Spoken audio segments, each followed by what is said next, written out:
Bapak Ibu semuanya, mohon maaf pada siang hari ini mengganggu istirahat Bapak Ibu semuanya. Pada hari ini kita akan mendengarkan pemaparan mengenai budaya positif yang akan diterapkan kepada rekan sejawat. Nanti Pak Rudi akan memaparkan mengenai budaya positif apa saja yang akan diimbaskan di sekolah ini. Namun sebelumnya kita akan mendengarkan terlebih dahulu sambutan dari Bu Ana mengenai kegiatan pemaparan hari ini. Untuk waktu dan tempat dapat silakan. Iya. Terima kasih Bu Rosita. Bismillahirrahmanirrahim. Assalamualaikum warahmatullahi wabarakatuh.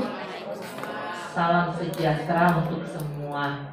Santai saja Bapak Ibu yang belum sempat makan siang, silakan lanjutkan.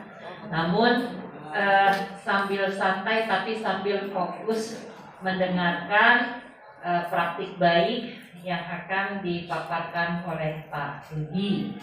Ya, Bapak dan Ibu, saya berharap mari kita support kegiatan Pak Rudi yang merupakan calon guru penggerak angkatan kelima, ya, di mana ini satu kebanggaan untuk sekolah kita karena salah satu guru SMPN 144 berhasil lolos ya menjadi calon guru penggerak, dan diharapkan nanti ke depannya akan ada calon-calon guru penggerak lagi yang sudah mendaftar untuk tahun ini.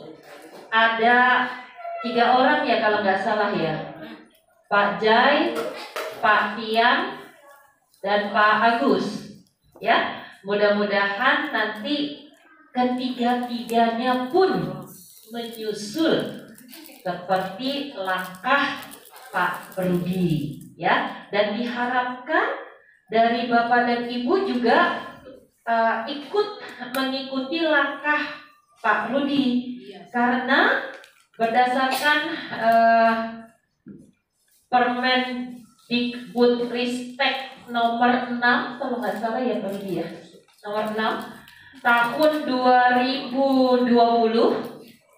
ya, untuk jenjang karir ya, untuk jenjang karir sebagai tugas tambahan kepala sekolah, nanti formulanya adalah melalui calon guru penggerak ya.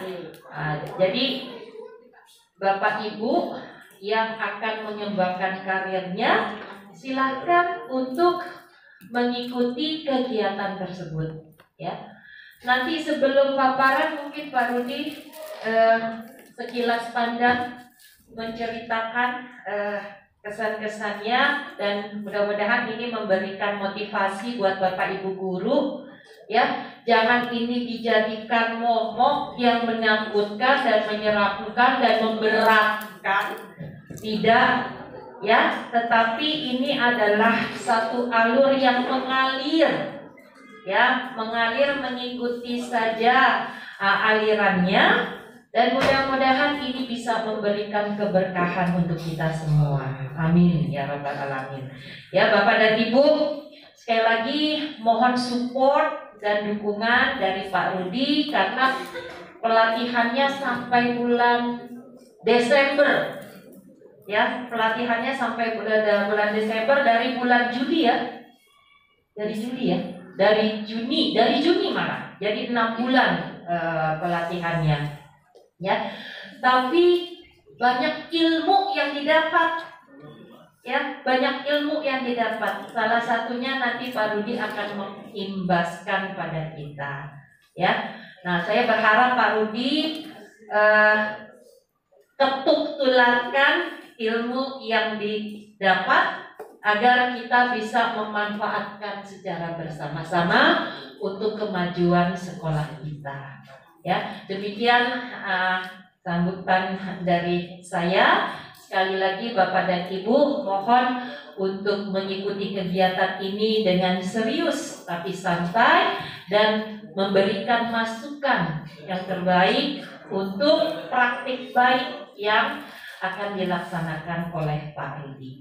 Kiranya demikian, lebih kurangnya mohon maaf. Billahi taufiq wal hidayah. Assalamualaikum warahmatullahi wabarakatuh.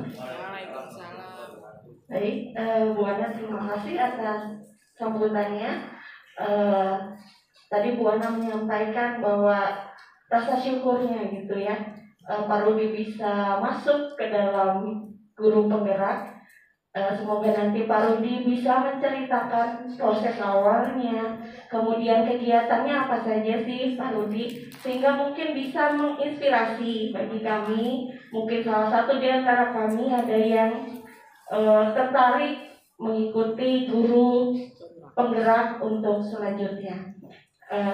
Untuk selanjutnya mari kita dengarkan pemaparan dari Pak Rudi. Untuk waktu dan tempat saya persilahkan. Ya, terima kasih. Selamat siang Bapak Ibu semua. Maaf sudah mengganggu waktu yang seharusnya digunakan untuk istirahat dan santai.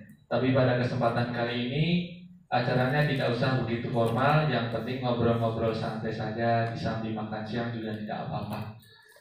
Ya, tadi dengan kosan Bu Ana saya diminta untuk sharing-sharing tentang pengalaman saya selama mengikuti program guru penggerak angkatan 5. Ya, banyak sekali pengalaman yang saya dapat dari program guru penggerak, terutama dari bagaimana saya memandang pendidikan itu dari sudut pandang yang lebih luas. Dari pertama saya belajar tentang filosofi Ki Hajar Dewantoro yang bagaimana guru itu harus menuntun peserta didik sesuai dengan kodrat alam dan kodrat zaman.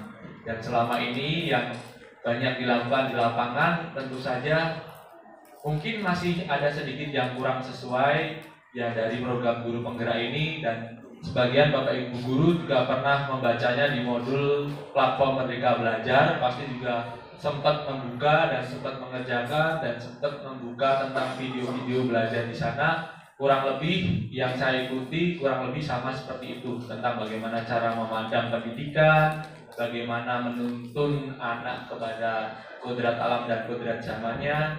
Kita sebagai guru harusnya menuntun, bukan hanya menuntut peserta didik.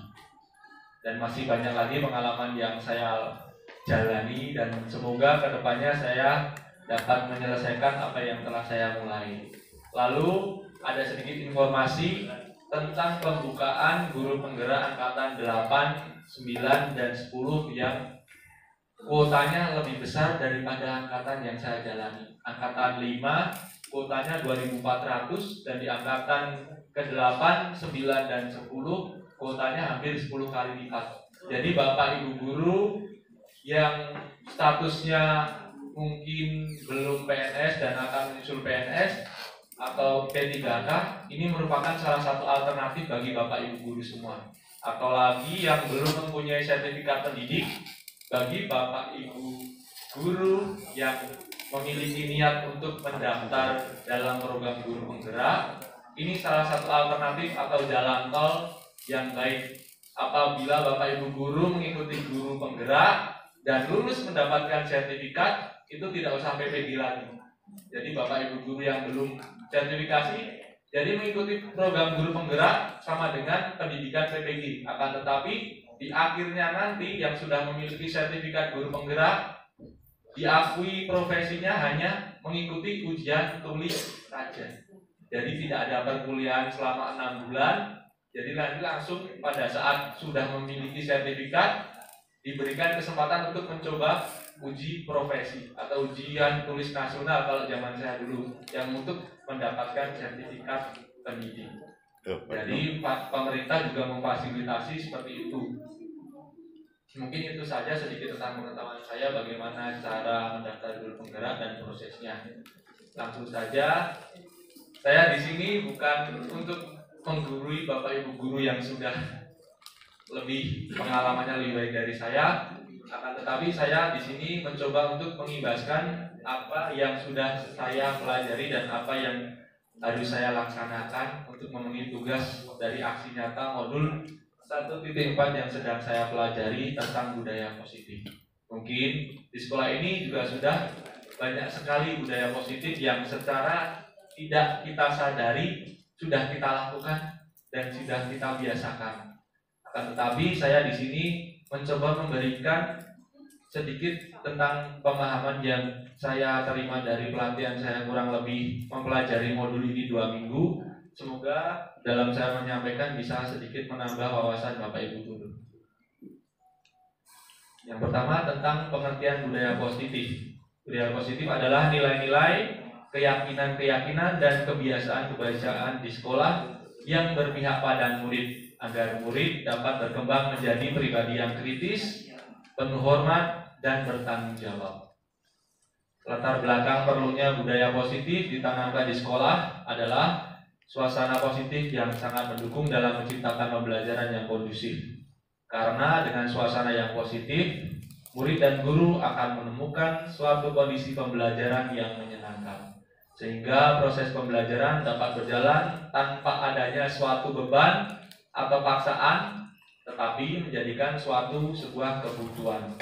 Suasana positif juga akan membantu menggerakkan moral yang positif bagi murid, sehingga karakter murid tidak hanya terbentuk dari akademik atau intelektualnya saja, tetapi juga dari lingkungan yang ada. Ini mungkin bisa bagaimana kita menciptakan suasana sekolah yang positif, bagaimana peserta didik itu kalau berangkat sekolah itu sangat antusias. Bagaimana ya saya pengen ke sekolah karena lingkungan sekolahnya sangat positif, Bapak Ibu gurunya juga menerapkan budaya-budaya yang baik dan dapat dididikkan peserta didik.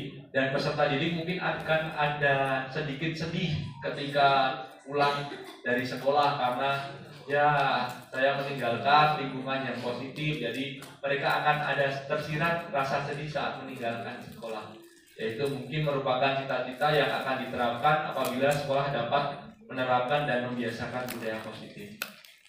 Secara tidak langsung SMP Negeri 144 juga sudah menerapkan sedikit atau sebagian budaya-budaya positif yang bisa diterapkan di sehari-hari. Contohnya yang pertama 5S, senyum sapa, salam sopan dan santun yang sudah diterapkan dan sudah terjadwal Bapak Ibu guru semua cara bergantian 1 minggu sekali setidaknya melakukan 5S di depan. Dan yang kedua, budaya positif lainnya adalah Bapak Ibu guru dengan saling menghormati satu sama lain ketika rapat, datangnya selalu tepat waktu. Dan yang ketiga, budaya positif yang lain, pembiasaan rohani yang sudah kita laksanakan dan semoga kedepannya akan terus terlaksana, sehingga yang awalnya anak-anak harus dikejar-kejar supaya turun, semoga kedepannya dengan pengertian budaya positif ini anak-anak dengan sendirinya tanpa paksaan juga bisa melaksanakan kegiatan untuk dirinya. Lalu kegiatan ekstrakurikuler yang sudah bagus juga terlaksana oleh pembina-pembina yang dengan tulus ikhlas selalu menemani peserta didik supaya untuk mengembangkan, menuntun potensi peserta didik yang mereka miliki dan menyanyikan lagu Indonesia Raya sebelum pelaksanaan KBM untuk menanamkan jiwa nasionalisme. Serta sebelum kegiatan belajar mengajar, mereka selalu mengawali dengan doa. Secara tidak langsung, Bapak Ibu guru dan lingkungan warga sekolah sudah melaksanakan sebagian budaya positif.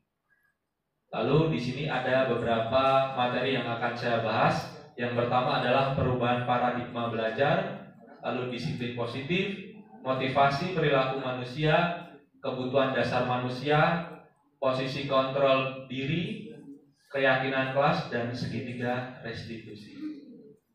Yang pertama, perubahan paradigma belajar. Yang sebelumnya, bagaimana paradigma kita adalah guru itu di depan memberi komando, lalu peserta didik menuruti apa yang Bapak Ibu guru katakan. Dan selama ini ternyata paradigma tersebut masih kurang benar. Yang benar adalah sebaiknya Bapak Ibu guru memimpin pembelajaran dan mendorong tumbuh kembang siswa secara holistik, aktif berpusat pada murid, dan menjadi teladan serta agen transformasi untuk mewujudkan profil pelajar Pancasila. Ya, di sini teladan memang kata-kata yang sungguh amat berat. Menjadi teladan itu sekaligus menjadi contoh, menjadi role model, atau menjadi sosok yang ditiru oleh peserta didik. Baik dan buruknya kita sebagai teladan, diri kita sendiri yang dapat mengontrol diri kita. Tidak mungkin orang lain secara penuh bisa mengontrol diri kita. Jadi semua dari unsur intrinsik kita. Oleh karena itu, guru merupakan ujung tombak menciptakan budaya positif di sekolah. Lalu disiplin positif merupakan pendekatan mendidik anak untuk melakukan kontrol diri. Di sini kontrol diri berarti mereka mengontrol diri mereka sendiri dan pembentukan kepercayaan diri. Disiplin positif memiliki ciri-ciri yang pertama, merupakan suatu cara penerapan disiplin tanpa kekerasan dan ancaman yang dalam praktiknya melibatkan komunikasi tentang perilaku yang efektif antara guru dan murid. Ya, di sini jujur saya pun juga masih belajar tentang disiplin positif, dan keadaan anak-anak kita pun menuntut kita untuk sedikit melenceng tentang disiplin positif. Bayangkan saja kalau anak-anak kita tidak diancam, bagaimana jadinya? Otomatis anak-anak akan semaunya sendiri. Jadi kadang teori itu tidak sesuai dengan praktiknya. Tapi saya mencoba mencapaikan bagaimana mungkin tidak selamanya kita di sini dan tidak selamanya siswa kita itu seperti ini. Jadi kedepannya kita tahu bagaimana disiplin positif itu. Yang kedua, dalam penerapan disiplin positif ini, murid diajarkan untuk memahami konsekuensi dan perilaku mereka. Selain itu, disiplin positif juga mengajarkan murid bertanggung jawab serta memiliki rasa hormat dalam berinteraksi dengan lingkungannya. Dan yang ketiga, disiplin positif merupakan salah satu cara penerapan disiplin yang bertujuan untuk menumbuhkan kesadaran serta memberdayakan murid untuk melakukan sesuatu tanpa imbalan, ancaman maupun hukuman. Jadi ini merupakan pembiasaan atau suatu cara murid untuk mengkontrol diri supaya berbuat hal yang baik. Ya, ini merupakan cita-cita dan keyakinan-keyakinan bagaimana peserta didik dapat mewujudkan profil pelajar Pancasila yang pertama, yaitu beriman bertakwa kepada Tuhan Yang Maha Esa dan berakhlak mulia, berkebinekaan global, bergotong royong, kreatif, bernalar kritis, dan mandiri. Lalu motivasi perilaku manusia. Motivasi perilaku manusia sendiri dibagi menjadi beberapa motivasi. Yang pertama adalah di mana manusia itu hidup untuk menghindari ketidaknyamanan atau hukuman. Jadi seperti hidupnya dibayang-bayangi rasa takut. Misal, saya takut terlambat. Peserta didik takut terlambat karena ada Bapak Ibu seperti ini, yaitu merupakan salah satu motivasi perilaku manusia yang masih sangat kurang kategorinya, karena mereka hidup hanya untuk lari dari bayang-bayang ketakutan. Dan motivasi hidup yang perilaku manusia yang kedua adalah untuk mendapatkan imbalan atau penghargaan dari orang lain. Ya, ini merupakan satu tingkat lebih baik daripada motivasi yang pertama. Yang pertama, takut akan sesuatu. Yang kedua, pamrih atau untuk mendapatkan imbalan atau pengakuan dari orang lain. Dan motivasi perilaku manusia yang ketiga, yang lebih baik daripada keduanya, adalah untuk menjadi orang yang mereka inginkan dan menghargai diri sendiri dengan nilai-nilai yang mereka percaya. Ya, semoga kedepannya peserta didik kita dapat memiliki motivasi perilaku manusia yang keberapa Bapak Ibu kira-kira? Ya, yang ketiga, untuk menjadi orang yang mereka inginkan dan bisa menghargai diri sendiri dengan nilai-nilai yang mereka percaya. Jadi ada 3 motivasi perilaku manusia. Kira-kira semoga dapat menjadi motivasi yang ketiga, Mungkin belum bisa jadi motivasi yang ketiga, tapi semua pasti ada prosesnya. Terus materi yang selanjutnya adalah kebutuhan dasar manusia. Kebutuhan dasar manusia dibagi menjadi 5. Yang pertama adalah kebutuhan bertahan hidup atau survival. Yang kedua, kebutuhan kasih sayang dan rasa diterima atau love and belonging. Yang ketiga adalah penguasaan atau power. Ketiga, kebebasan, freedom. Dan yang terakhir adalah kesenangan. Contoh pertama yaitu kebutuhan berdasar bertahan hidup. Semisal pasti kita pernah dalam saat mengajar peserta didik tiba-tiba, Pak, Bu, waktunya istirahat.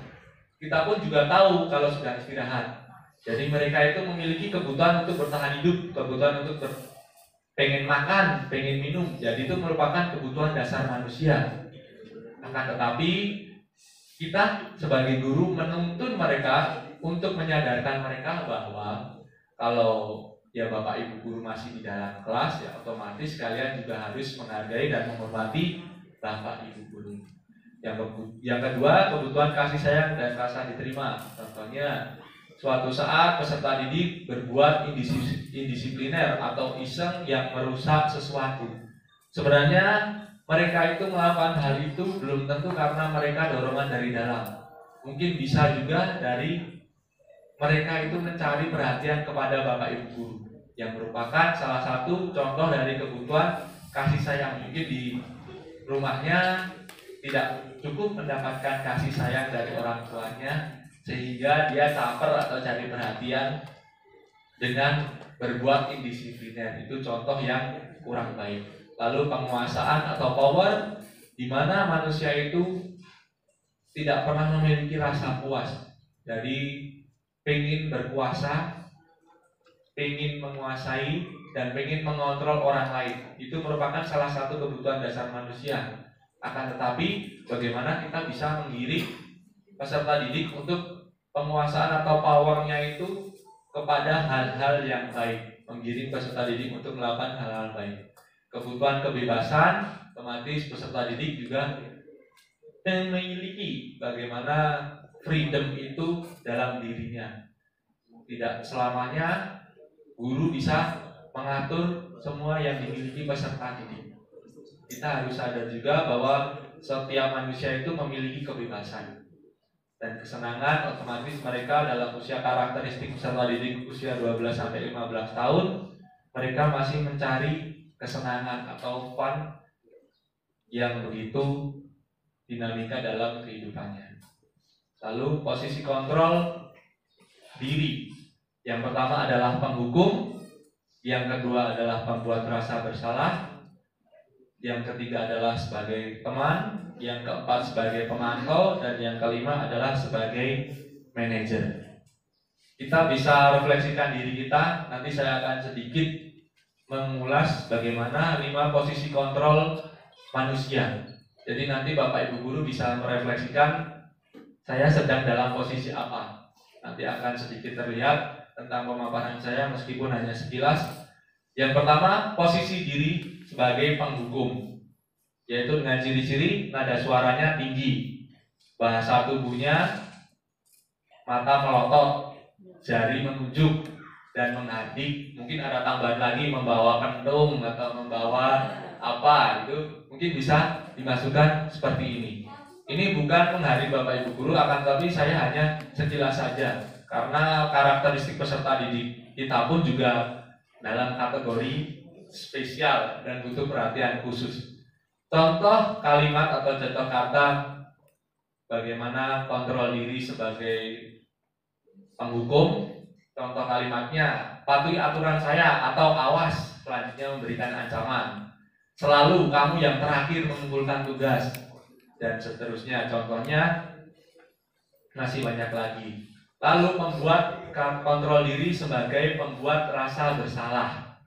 Nada suaranya melemas, halus, sedih, bahasa tubuhnya merapat pada anak dan sedikit lesu.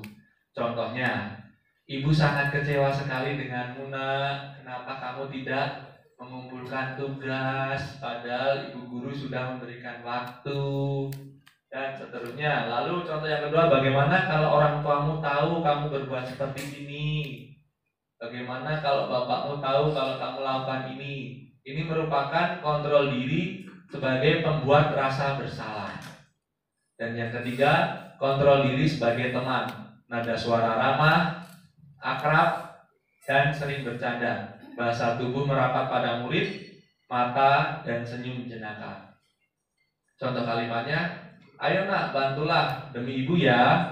Ya sudah, kali ini tidak masalah, nanti ibu yang membantu menyelesaikan. Ya ini kira-kira kontrol diri sebagai teman. Dan kontrol diri yang keempat adalah sebagai pemantau. Nada suara datar, bahasa tubuh formal. Contoh kalimat sebagai pemantau, apa yang telah kamu lakukan, sanksi atau konsekuensinya apa. Jadi ini sebagai pemantau itu kayak dalam pekerjaan sebagai supervisor, melihat siswa yang salah, kamu melakukan apa, tahu konsekuensinya, yaitu sebagai pemantau. Dan yang ketiga, sebagai kontrol diri sebagai manajer. Nada suara tulus, bahasa tubuh tidak kaku, mendekat ke murid. Bagaimana kontrol diri yang terakhir ini merupakan kontrol diri yang harus kita bisa terapkan dan kita biasakan kepada peserta didik.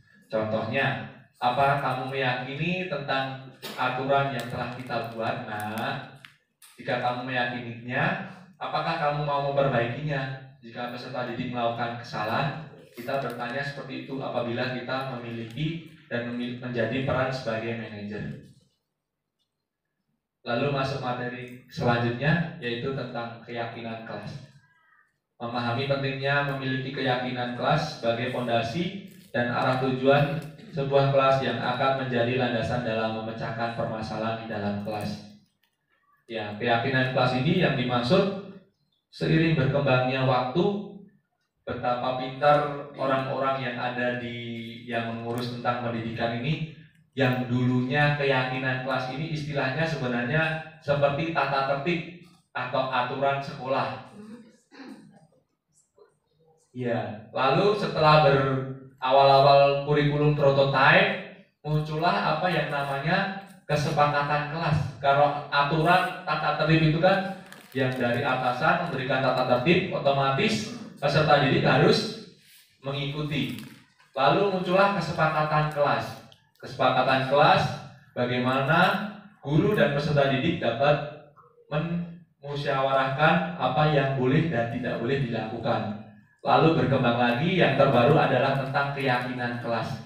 Bagaimana kalimat-kalimat yang sudah disusun oleh guru dan peserta didik dirangkai dengan kalimat yang sesuai dan berbudaya positif.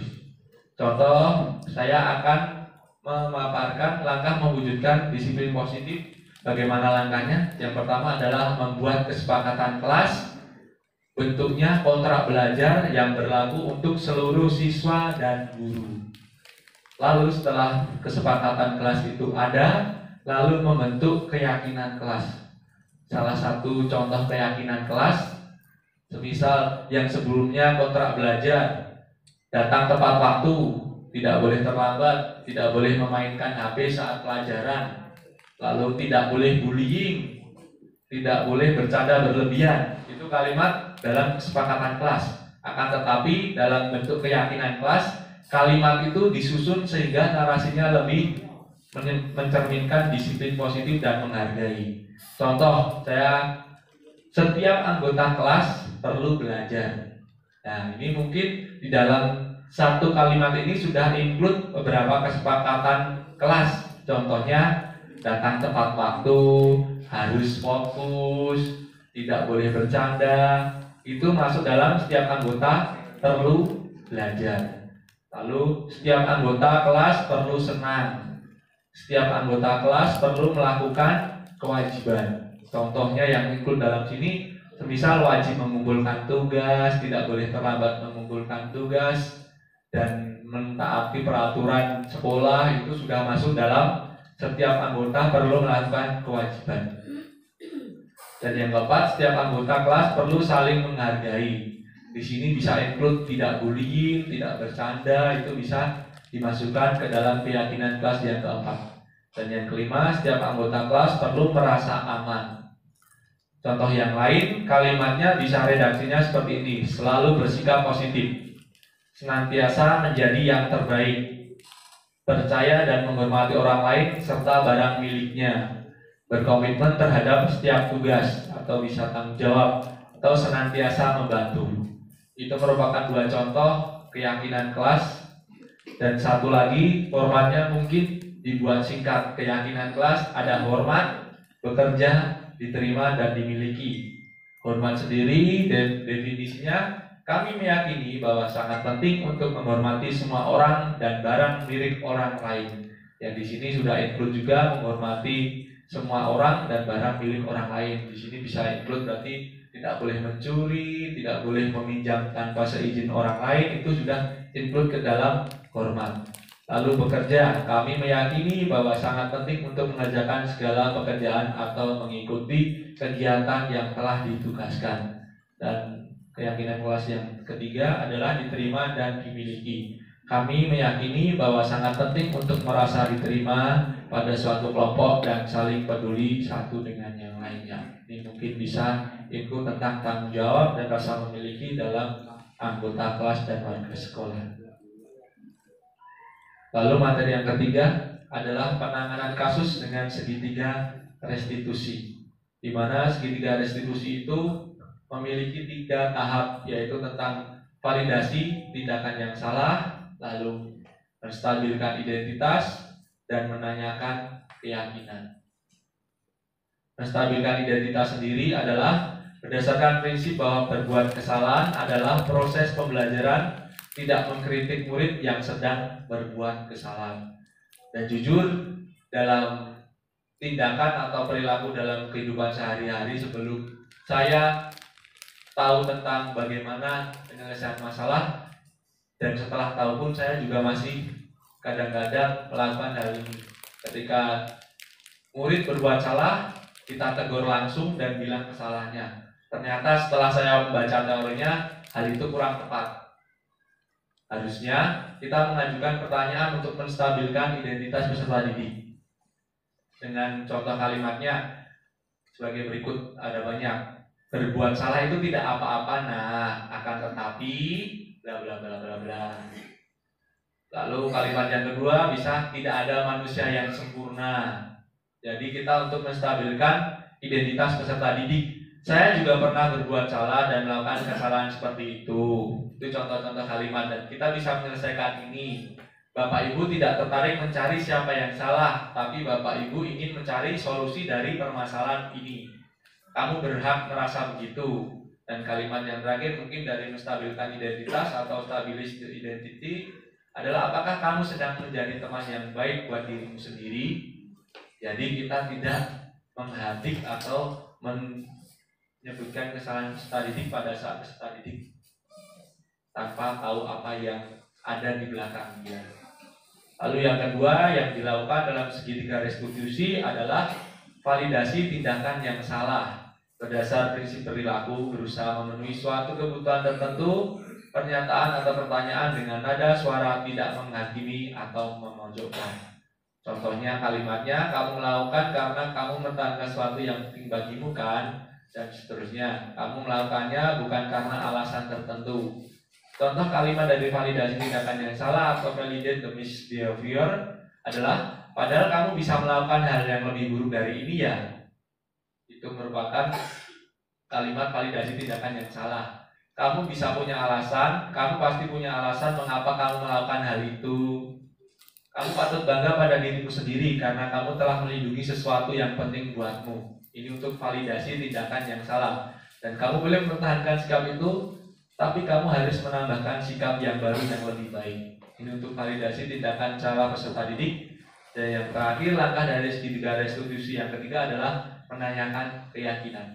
Saat perilaku telah divalidasi dan telah stabil, maka murid telah siap mengaitkan keyakinannya dengan tindakan yang salah.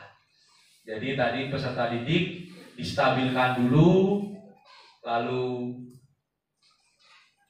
divalidasi tindakan yang telah dilakukan benar atau salah, dan langkah yang ketiga adalah menanyakan keyakinannya.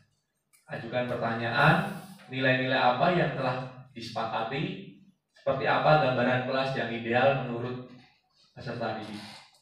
Contoh pertanyaan tentang menanyakan keyakinan atau seek the belief. Yang pertama, apa yang kita percaya sebagai kelas atau keluarga. Jadi ditanyakan dulu tentang keyakinan kelas yang telah disepakati bersama. Apa nilai-nilai umum yang kita telah sepakati, yang seperti hormat, terus rasa memiliki dan saling dimiliki tadi, dan mungkin keyakinan kelas yang lain Bapak Ibu Guru juga bisa menyusunnya yang lebih baik. Dan yang ketiga, apa bayangan kita tentang kelas yang ideal. Jadi bisa menstimulus peserta didik untuk membayangkan kondisi kelas yang ideal dan baik menurut dia. Dan yang keempat, kamu mau jadi orang yang seperti apa, bisa menanyakan keyakinan atau impian peserta didik. Dan hal yang perlu diperhatikan dalam segitiga restitusi adalah perilaku salah dikaitkan dengan keyakinan kelas. Yang pertama, jadi perilaku yang tidak sesuai dikaitkan dengan keyakinan kelas. Apakah perilaku itu sesuai atau tidak? Jika tidak sesuai, berikan kesempatan pada peserta didik untuk memberikan solusi terhadap kesalahannya diri sendiri. Lalu dan diharapkan peserta didik itu suatu saat menjadi pribadi yang lebih baik karena sudah mengetahui kesalahan yang dilakukan. Lalu yang kedua, kesediaan yang bersalah untuk memperbaiki kesalahannya. Jadi setelah tahu apa yang disalah, apa yang dilanggar dalam keyakinan kelas, dia bersedia untuk memperbaiki kesalahannya. Yang ketiga, penyelesaian masalah berkaitan dengan permasalahannya. Jadi dalam suatu menghadapi masalah, peserta didik dapat menyelesaikan masalahnya itu dengan jalan keluar yang telah sesuai dengan keyakinan kelas. Lalu yang keempat, perlu ditanyakan waktu untuk memperbaiki kesalahannya. Jadi, semisal kasus tertentu peserta didik terlambat sekolah. Jadi kalau kita sudah bisa menerapkan segitiga restitusi, pasti kita tidak langsung kamu lagi yang terlambat. Kalau kita sudah menerapkan segitiga restitusi, harusnya kita bisa menstabilkan identitas peserta didik. Ditanyakan, kamu dari mana nak? Lalu divalidasi bagaimana kesalahannya. Kamu tahu kan masuk sekolah jam berapa? Kenapa kamu terlambat? Dijelaskan. Jadi dia mungkin kalau kita tidak menerapkan segitiga restitusi, kita pasti langsung kamu lagi yang terlambat. Kenapa kamu terlambat? Rumah kamu dekat, bla bla bla bla. Peserta didik tidak diberi kesempatan untuk mengungkapkan apa yang terjadi di belakangnya. Jadi kita memvalidasi bagaimana, kenapa bisa terlambat, lalu kita memberikan solusi. Kita melempar solusi kepada peserta didik. Bagaimana supaya kamu besok tidak terlambat? Kira-kira kamu bisa apa? Jadi solusinya mungkin peserta didik menjawab, besok saya akan berangkat jam 5 supaya tidak terlambat. Dan diharapkan setelah dapat melaksanakan segitiga restitusi tersebut, peserta didik kembali menjadi pribadi yang lebih baik, supaya dapat menerapkan budaya positif dalam sekolah. Terima kasih. Sekian pemaparan dari saya. Guru bergerak, Indonesia maju. Terima kasih. Tepuk tangan untuk Pak Rudi. Baik, terima kasih Pak Rudi atas pemaparannya, atas inspirasinya. Satu hal yang saya garis bawahi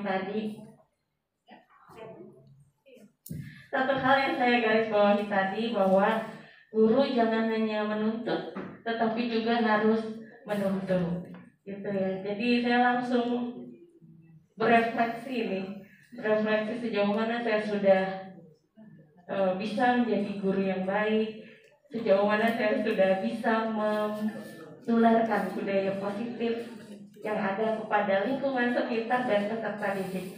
Tentunya harapannya dari setelah pemaparan ini kita semua bisa mengimbaskannya pada peserta didik. Mungkin terakhir sebelum ditutup, ada tambahan dari Bu Ana? Iya, terima kasih Bu Rosita, terima kasih Pak Rudi. Menarik sekali Bapak Ibu. Terus terang saya pribadi juga seperti yang kata Bu Rosita. tersentuh, apakah saya banyak menuntut atau banyak menuntun? Ya, satu tanda kutip ya sebagai bahan refleksi diri. Ya, namun pesan singkat yang disampaikan oleh Pak Rudi mungkin bisa sama-sama kita terapkan. Kalau guru BK mah udah makanan sehari-harinya ini, ya. Namun Bapak dan Ibu, satu poin penting yaitu menjadi catatan kita bahwa dalam menghadapi peserta didik mohon diingat dengan segitiga restitusi, ya. Jadi ketika anak melakukan kesalahan, yang pertama adalah menstabilkan identitas. Jadi jangan langsung kita bereaksi gitu ya Pak Rudi ya. Akan tetapi kita stabilkan dulu anak. Ya memang anak salah, akan tetapi kita stabilkan dulu kesalahannya. Artinya mungkin penyadaran dulu gitu ya. Penyadaran dulu biar dia sadar bahwa emang salah gitu. Tapi dari kesalahan itu tumbuh kesadarannya. Kemudian validasi kesalahannya. Jadi ya pastikan kalau anak mengerti akan kesalahannya. Baru setelah itu menyatakan keyakinannya ingin memperbaiki kesalahannya. Ya, jadi tanpa kekerasan anak pun akan bisa memperbaiki kesalahannya. Pesannya seperti itu ya Pak Rudi ya. Bapak dan Ibu, mudah-mudahan ini akan menjadi inspirasi kita ya Bapak Ibu ya, dimana ini akan mengubah mindset kita ketika kita akan menegur anak-anak. Dan mudah-mudahan dengan kita menerapkan segitiga restitusi ini ya bisa menularkan rasa empati yang kuat pada anak kita. Karena mohon maaf, anak-anak kita berada di lingkungan daerah Cakung ini termasuk karakteristik masyarakatnya yang agak keras tabiatnya, ya. Kemudian masyarakat ekonomi orang tua anak didik kita menengah ke bawah, yang notabene adalah pendidikan mereka itu umumnya mereka melakukan pendidikan kepada anak-anak dengan sebagian besar dengan kekerasan, sebagian besar dengan tanpa mereka sadari, ya mereka pasti melakukan tindakan perundungan kepada anak-anak tanpa mereka sadari. Kenapa? Karena kebiasaan dari turun-menurun karakternya seperti itu. Tapi mudah-mudahan dengan kita menerapkan segitiga restitusi ini, kita coba mengubah paradigma anak-anak bahwa pola pendidikan yang ada di sekolah adalah seperti ini, dengan sentuhan psikologis kepada anak-anak kita tanpa sentuhan fisik, ya. Dan mudah-mudahan ini menjadi pemahaman baru, dan apa yang tadi Pak Rudi katakan bahwa akan tercipta lingkungan yang adem buat anak-anak, dan mudah-mudahan ini terbentuk sehingga anak merasa betah, merasa kangen, ya, ketika berada di sekolah, karena Bapak Ibu gurunya mempunyai konsep dalam mendidiknya menerapkan segitiga restitusi, ya. Ini menjadi catatan saya untuk menghimbau kepada Bapak dan Ibu guru khususnya untuk bisa menerapkan ini, sehingga ya di sekolah kita benar-benar tidak ada lagi perundungan, tidak ada lagi kekerasan. Jadi benar-benar sekolah kita ini adalah sekolah ramah anak, Ya, itu saja tambahan dari saya, Bu Rosita. Terima kasih. Mudah-mudahan niat baik kita mendapatkan ridha dari Allah dan kita dapat melaksanakannya. Amin. Ya Rabbal Alamin. Amin. Ya. Terima kasih Bu Ana atas penguatannya kepada kami. Untuk penutup, sebelumnya saya ucapkan terima kasih Bapak Ibu sudah meluangkan waktunya. Mohon maaf bila selama pemaparan ini ada kata-kata yang kurang berkenan. Semoga ini menjadi inspirasi bagi kita semua. Terima kasih. Selamat siang Bapak Ibu.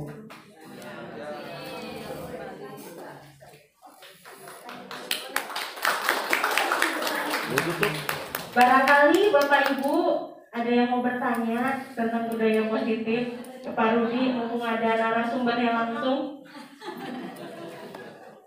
Udah tutup? Tutup ya, buka lagi, buka tutup. Besok lagi.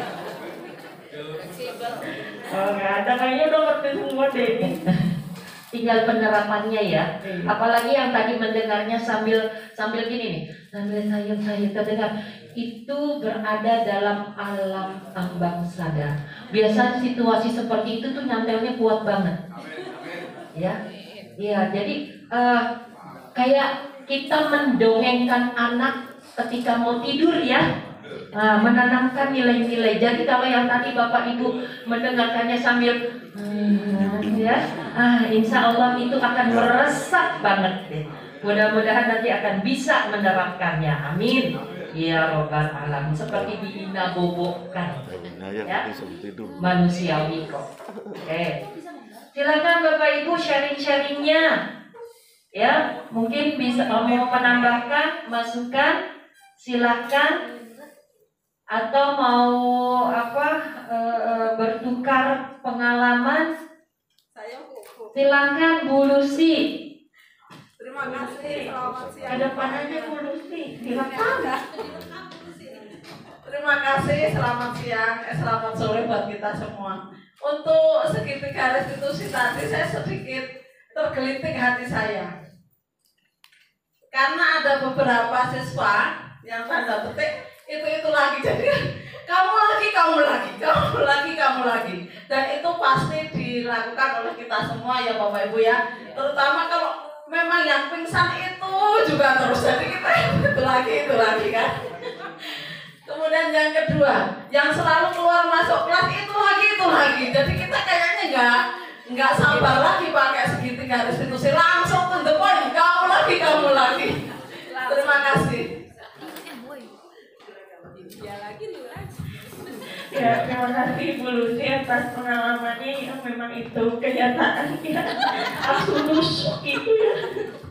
Mungkin tanggapannya Pak Rudi, silakan. Ya, tanggapan dari saya mungkin kurang lebih saya juga sebenarnya masih belajar untuk menerapkannya ya Bu Lucy. Kalau di lapangannya kan otomatis ya lagi-lagi DL kata Bu Dias, dia lagi. Ya, jadi saya hanya memaparkan bagaimana teori yang Sebaiknya kita impikan Bu, dan kita sebaiknya usahakan supaya ke depan kita dapat menumbuhkan budaya positif di lingkungan sekolah SMP 144 yang dimana merupakan ladang kita. Akan tetapi jika memang siswanya itu tidak bisa diterapkan menggunakan segitiga restitusi, ya siswanya kita eksekusi. Tapi dalam tanda kutip tetap dalam batas wajar, tidak boleh kekerasan, tidak boleh kontak fisik, dan tidak boleh menyampaikan dengan kata-kata yang bukan seperti kata-kata guru. Itu saja mungkin tanggapan dari saya Bu Lucy. terima kasih Pak Rudi, Iya. inspirasi buat kita semua. Sama-sama. Mungkin menambahkan Pak Rudi, ini kan sebenarnya teori ya Pak Rudi ya. Ini teori. Boleh juga kita menguji teori ini, ya kan, teori kan belum tentu selamanya benar ya.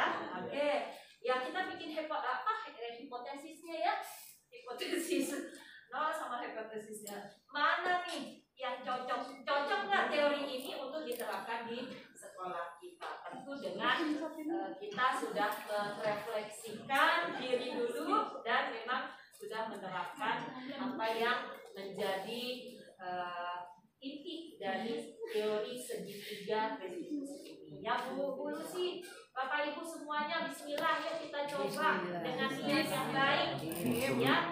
Insya Allah bisa, dan itu perlu pembiasaan ya, perlu pembiasaan. Sama kita perlu pembiasaan, anak-anak perlu pembiasaan sesuatu yang baik. Insya Allah kalau dilakukan berulang-ulang pasti akan hasilnya akan menjadi baik. Amin. Ya, bismillah Bapak Ibu, sesuatu yang baik kenapa tidak kita coba? Ya. Tentu perlu sekali lagi pengendalian diri, mungkin kuncinya ya berarti ya. Kontrol diri. Kontrol diri kita 5 huruf Bu. Ya. Ada 5 huruf yang perlu kita ini terapkan. 5 huruf itu yang S sabar. Dari 5 huruf itu intinya sini. Sabar. Iya. Ya tadi ada L3, lu lagi, ya kan? Atau Del 3 itu kan dia lagi. Nah, kalau menurut saya yang bingung yang ini, keyakinan kelas apa yang telah kita sepakati itu untuk kelas apa maksudnya gitu? Ya, keyakinan kelas di sini yang dimaksud ya Pak Oya. Iya. Kalau zaman dulu saya kuliah itu biasanya Bapak Ibu guru menuliskan aturan kelas ya Pak. Aturan kelas. Lalu seiring berkembangnya zaman dan berbagai orang-orang yang lebih di kementerian itu mereka mengkajinya dengan kalimat kesepakatan kelas. Kesepakatan kelas itu berarti disepakati oleh dua belah pihak, yaitu guru dan murid. Kalau tata tertib kan kita menentukan mau nggak mau siswa harus menuruti. Kalau kesepakatan ada dua yang membentuk Pak. Siswa maunya gimana? Kita menuliskan, musyawarahkan. Kalau keyakinan kelas itu pengembangan dari kesepakatan kelas. Jadi dengan kalimat-kalimat yang lebih mengutamakan keyakinan. Semisal kalimatnya yang seperti tadi Pak WR tentang bagaimana kita harus keyakinan.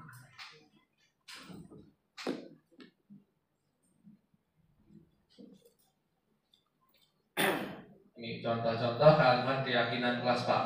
Jadi bisa dikemas dalam kalimat atau narasi yang lebih tentang meyakinkan bahwa setiap anggota kelas perlu belajar.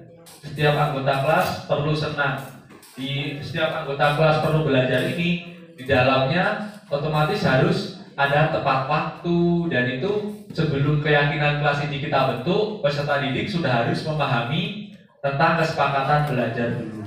Jadi seperti ibaratnya kalau dulu tata tertib lalu naik jadi kesepakatan, lalu kesepakatan naik jadi keyakinan kelas Pak. Kalimatnya mungkin bisa dibuat model seperti ini atau bisa dibuat model kalimat singkat. Keyakinan kelas kita hormat, bekerja, bertanggung jawab, disiplin, dan di dalamnya itu mungkin bisa pernah yang kita diskusikan atau kita bicarakan dengan peserta didik.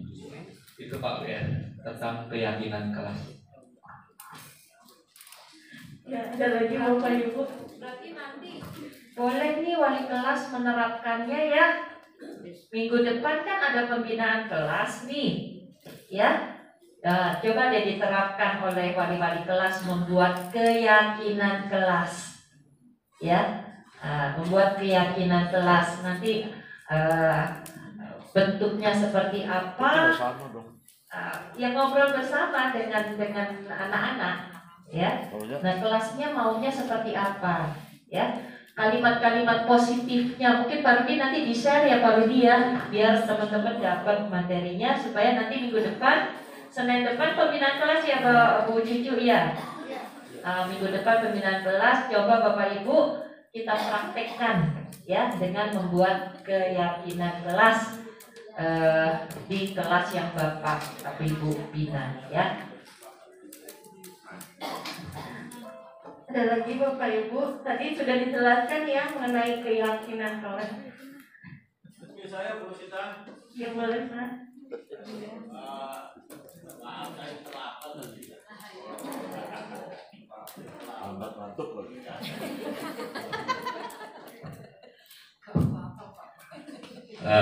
Terima kasih waktu yang diberikan kepada kami. Saya sebetulnya kurang mengerti ya, tadi saya terlambat ya. Jadi saya jam terakhir sampai jam 2, habis sampai jam 2 saya ibadah dulu sehingga saya baru bisa bergabung di tengah-tengah Bapak Rudi dalam hal ini dalam rangka untuk tugas guru penggerak ya Pak Rudi ya. Nah, guru penggerak kalau nggak keliru, ini aksi nyata kelihatannya untuk guru penggerak. Sebetulnya bagus ya dalam hal ini kita saling sharing ilmu, artinya untuk menambah ilmu bagi kita semua, yaitu masalah tadi apa ya, restitusi ya, restitusi. Nah kaitannya kan itu antara kesepakatan kelas dengan keyakinan kelas, supaya intinya itu tidak terjadi kekerasan di dalam kelas atau dalam penanganan daripada peserta didik kita. Itu intinya ke sana arahnya, kalau nggak keliru ya, kalau nggak keliru arahnya ke sana.